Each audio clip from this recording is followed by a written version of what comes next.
बिस्मिल्लाहिर्रहमानिर्रहीम, अस्सलाम वालेकुम। डियर स्टूडेंट्स, उम्मीद है कि आप सब खैरियत से होंगे। My name is Adeel Mehboob, I am your computer teacher. आज की इस वीडियो में हमने चैप्टर नंबर 12 की एक्सरसाइज के लास्ट 2 क्वेश्चंस करने हैं, जो कि दोनों प्रोग्राम्स हैं, क्वेश्चन नंबर 13 और क्वेश्चन नंबर 14। डिटेल से इनको डिस्कस करेंगे और इनमें हमने कोड कैसे लिखना है, कैसे टाइप करना है, कैसे उसको रन करना है और इसकी आउटपुट क्या आएगी, ये हम भी इस लेक्चर में देखेंगे। इसके अलावा हमने जो प्रीवियस क्वेश्चंस किए, जो हमने प्रोग्राम्स किए, उनके कॉन्सेप्ट्स भी आपको आने चाहिए, फिर ही आपको इन प्रोग्राम्स की समझ आएगी। जो हमने लूप्स इस्तेमाल करने हैं वो आपने इस चैप्टर में ऑलरेडी पढ़े हुए हैं, उनका कॉन्सेप्ट आपको आना चाहिए। तो चलते हैं लेक्चर की तरफ। डियर स्टूडेंट्स, आज हमने चैप्टर नंबर 12 की एक्सरसाइज के लास्ट 2 प्रोग्राम्स हैं वो सॉल्व करने हैं और साथ ही मैं आपको इनको एक्सप्लेन करके भी दिखाऊँगा और आउटपुट भी देखेंगे इनकी। क्वेश्चन नंबर 13 है और 14 है। सबसे पहले क्वेश्चन नंबर 13 करते हैं। क्वेश्चन नंबर 13 की स्टेटमेंट ये है कि write a program that produces the following output. आपने एक प्रोग्राम बनाना है और वो जो प्रोग्राम है वो इस तरह का एक पैटर्न स्क्रीन के ऊपर शो करे जो आपको नज़र आ रहा है। यानी पहले एक 0, उसके बाद नेक्स्ट लाइन में 0 1, फिर नेक्स्ट लाइन में 0 1 2, फिर 0 1 2 3, उसके बाद 0 1 2 3 4 एंड 0 1 2 3 4 5। इस तरह से इंक्रीजिंग ऑर्डर में 0 से लेकर 5 तक इस तरह से एक पैटर्न शो हो जाए। आपकी एक्सरसाइज में इस तरह का प्रोग्राम और नहीं है, लेकिन आपकी चैप्टर के अंदर एग्जाम्पल के अंदर एक इस तरह का प्रोग्राम है, उसमें एस्ट्रिक्स का जो पैटर्न है वो इस तरह से प्रिंट किया हुआ है। लेकिन इस बार हमने एस्ट्रिक्स प्रिंट नहीं करने, जबकि हमने नंबर्स प्रिंट करने हैं, तो वो भी कर लेते हैं। तो सिंपल है, मुश्किल नहीं है। इसमें भी नेस्टेड लूप ही इस्तेमाल होगा।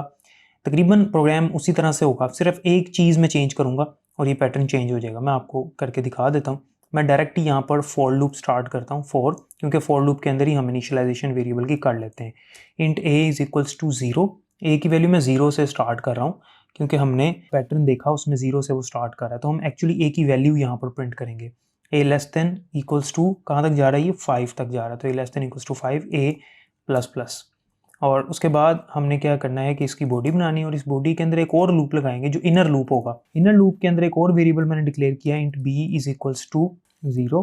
b की वैल्यू जो है वो 0 से स्टार्ट होगी और b less than equals to a, b जो है वो less than equals to a होगा और b प्लस प्लस। आपने देखा कि यहाँ तक तो वैसे ही है सारा, जैसे आपकी एग्जाम्पल में हुआ है, बुक के अंदर, चैप्टर के अंदर हुआ है इस तरह से। लेकिन फ़र्क कहाँ पर आएगा? फ़र्क यहाँ पर आएगा कि जब हम प्रिंट कर रहे होंगे, प्रिंट एफ में हमने इस बार एस्ट्रिक्स प्रिंट तो करने नहीं है, तो हमने क्या प्रिंट करना है, हमने जो आउटर लूप का वेरिएबल है ये a, इसकी वैल्यू को प्रिंट करना है। तो जब किसी वेरिएबल की वैल्यू को प्रिंट करते हैं तो उसके लिए फॉर्मेट स्पेसिफायर लगाते हैं %d, क्योंकि इंटीजर है, और उसके बाद यहाँ पर a की वैल्यू जो है वो प्रिंट हो जाएगी। इसके बाद हम क्या करेंगे, हमने ये करना है, बल्कि यहाँ पर अगर a की वैल्यू प्रिंट करेंगे तो पैटर्न चेंज होगा, पहले 0 उसके बाद 1 1 प्रिंट होंगे। यहाँ पर हमने b की वैल्यू प्रिंट करनी है, यानी इनर लूप का जो वेरिएबल है b, उसकी वैल्यू हमने प्रिंट करनी है। a प्रिंट करने से क्या होगा वो भी मैं आपको दिखा दूंगा। अब हमने जब ये इनर लूप एंड होगा तो हमने आउटर लूप की बॉडी के अंदर लास्ट पे \n भी तो लगाना है ताकि वो नेक्स्ट लाइन पे मूव कर जाए। ये प्रोग्राम इतना सा करके हम इसको एग्जीक्यूट करते हैं और देखते हैं कि ये किस तरह से चलता है।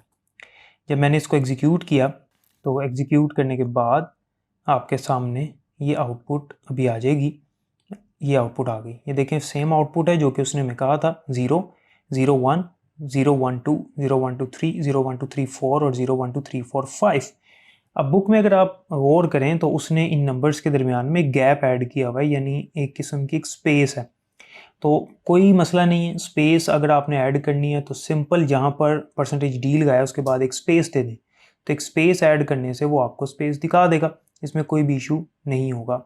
ये देखें, अब बिल्कुल सेम टू सेम वही आउटपुट आ गई जो कि हमें उसने कहा हुआ है करने के लिए, तो हमने एज इट इज़ कर दिया। अब मैं जो पहले a की वैल्यू प्रिंट कर रहा था उसको करने से क्या होगा, ये देखें, अगर मैं यहाँ a की वैल्यू प्रिंट करता हूँ तो ये पैटर्न चेंज होके कुछ इस तरह से आपको नज़र आएगा कि पहले 0 है, उसके बाद 2 टाइम्स 1, फिर 3 टाइम्स 2, फिर 4 टाइम्स 3 और 5 टाइम्स 4 और 6 टाइम्स 5 प्रिंट होगा इस तरह से। लेकिन हमने क्या करना है, चूंकि हमें उसने जो आउटपुट कही हमने उसी को फॉलो करना है, तो हम यहाँ पर इनर लूप जो है उसका जो लूप कंट्रोल वेरिएबल है यानी b, उसकी वैल्यू को हम यहाँ पर प्रिंट कर देंगे यहाँ पे और स्पेस ऐड कर देंगे। और ये जो आपने \n लगाना है, ये याद रखना है, बच्चे अक्सर इसमें गलती कर देते हैं कि इनर लूप के अंदर यानी इसके बाद ही इस जगह पे, यानी इस printf के बाद इनर लूप के अंदर ये \n लगाते हैं। ऐसा करने से आपका जो पैटर्न है वो प्रिंट नहीं होगा। अब हुआ क्या है एक्चुअली, मैं आपको ये समझा भी देता हूँ। फर्स्ट ऑफ ऑल ए की वैल्यू 0 है और ए की value less than equals to 5 है, इसने 5 तक जाना है, कंडीशन ट्रू है तो बॉडी में आ गया। जब बॉडी में आई, आउटर लूप की बॉडी यहाँ से शुरू हो रही है और यहाँ तक जा रही है, आपको पता है। अब इसके अंदर एक और लूप लगा हुआ है और बी की वैल्यू 0 है और B less than equals to A लिखा हुआ मैंने यहाँ पे। तो ए की वैल्यू फर्स्ट टाइम क्या है 0 और बी की वैल्यू भी 0, दोनों की वैल्यू 0 है। कंडीशन ट्रू है क्योंकि इक्वल लगा हुआ है, 0 0 के इक्वल है। कंडीशन ट्रू होने पे इनर लूप की बॉडी में आया और बी की जो वैल्यू है वो प्रिंट करेगा और बी की वैल्यू हमारे पास क्या है 0 है, तो सिंपल उसने 0 प्रिंट कर दिया। मैं आपको इसके साथ साथ आउटपुट भी दिखा देता हूँ। यहाँ पे एक 0 उसने प्रिंट कर दिया। अब आउटर लूप का जो फर्स्ट साइकिल है उसमें वो मौजूद है और इनर लूप के एंड होने पे, यानी जहाँ पे ये बॉडी एंड हुई तो बी में प्लस प्लस किया तो बी की वैल्यू 1 हो गई, ए की वैल्यू भी 0 ही है। जब दोबारा इसके पास गया तो कंडीशन फॉल्स होगी क्योंकि बी अब ना तो लेस है ए से ना इक्वल है, बी तो ग्रेटर हो गया क्योंकि बी 1 है। Condition false, inner loop end हो गया। जब इनर लूप एंड हो गया तो इनर लूप जैसे टर्मिनेट हुआ बाहर आया तो अभी आउटर लूप की फर्स्ट आइट्रेशन कंप्लीट नहीं हुई, तो बैकस्लैश n से यहाँ से कर्सर हमारा नेक्स्ट लाइन पे आ गया। अब जहाँ पर आउटर लूप की बॉडी क्लोज हो रही है यहाँ पर आके उसने ए में प्लस प्लस करना है। अब ए की वैल्यू हमारे पास 1 हो गई। दोबारा लूप के पास गया तो कंडीशन अभी भी ट्रू है क्योंकि 1 जो है वो लेस है 5 से। फिर बॉडी में आया, अब इनर लूप जो है बी दोबारा से 0 से स्टार्ट होगा, इनर लूप जो है वो अब दोबारा स्टार्ट होगा 0 से। तो इस बार a की वैल्यू 1 है तो इनर लूप ने 2 टाइम्स चलना है, तो पहले b की वैल्यू 0 पे चलेगा, उसके बाद b की वैल्यू 1 पे चलेगा, स्पेस हमने दी हुई है तो स्पेस के साथ। इसी तरह से आउटर लूप की वैल्यू जब 3 होगी तो इनर लूप 3 टाइम्स चलेगा, 0 1 2, इस तरह से ऑन 5 तक जाएगा। इस तरह से ये प्रोग्राम हमारा कंप्लीट होता है। और आपको याद होगा अगर हमने इसमें एस्ट्रिक्स प्रिंट करना है तो सिंपली यहाँ पर b की वैल्यू प्रिंट करने की कोई ज़रूरत नहीं है, आप सिंपली यहाँ पर एस्ट्रिक्स प्रिंट कर देंगे, एक एस्ट्रिक लगाना आपने, उसके बाद यहाँ पर डबल कोटेशन मार्क को क्लोज किया। इतना करने से आपका जो पैटर्न है वो पैटर्न तो वही आएगा लेकिन प्रिंट में क्या आएगा, प्रिंट में आपको एस्ट्रिक्स नजर आएंगे इस पैटर्न के साथ। और उसी तरह से अगर आपने स्पेस देनी है तो एस्ट्रिक के बाद एक स्पेस दे दें। ये आपकी चैप्टर के अंदर एग्जाम्पल के अंदर हुआ है, इस तरह से आपको आउटपुट नजर आएगी। इस तरह से हमारा ये प्रोग्राम यहाँ पर कंप्लीट होता है। लेकिन हमने जो उसने कहा, मैंने आपको इसी प्रोग्राम के जरिए से इसमें सिर्फ 1-2 लाइनें चेंज करके आपको 3 पैटर्न करवा दिए हैं कि अगर हम बी की वैल्यू प्रिंट करते हैं तो क्या होगा, अगर हम ए की वैल्यू प्रिंट करते हैं तब क्या होगा, और अगर हम एस्ट्रिक्स प्रिंट करते हैं तो फिर क्या होगा। वो सारी चीज़ें मैंने आपको दिखा दी। हमारे पास जो पैटर्न है वो चेंज होता चला जाएगा। ये हो गया हमारा क्वेश्चन नंबर 13।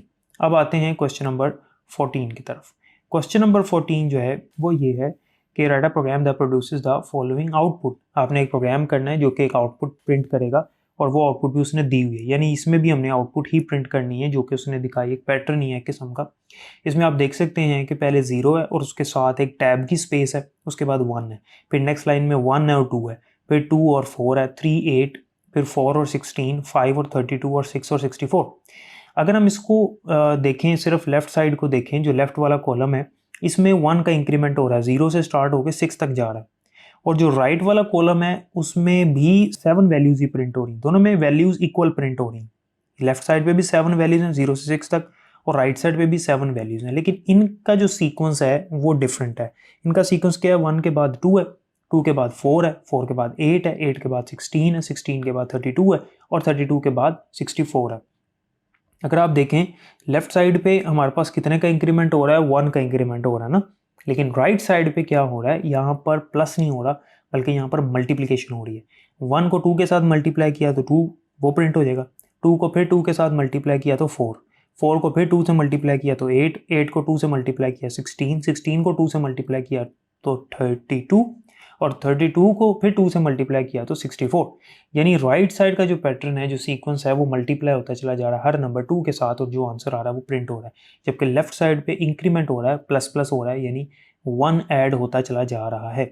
तो इसको भी हम करते हैं। अब इसके लिए हमने क्या करना है कि 2 वेरिएबल्स लेने हैं। एक वेरिएबल जो है वो लेफ्ट साइड की आउटपुट के लिए होगा, लेफ्ट वाली लाइन के लिए होगा, और दूसरा वेरिएबल राइट वाली लाइन के लिए होगा।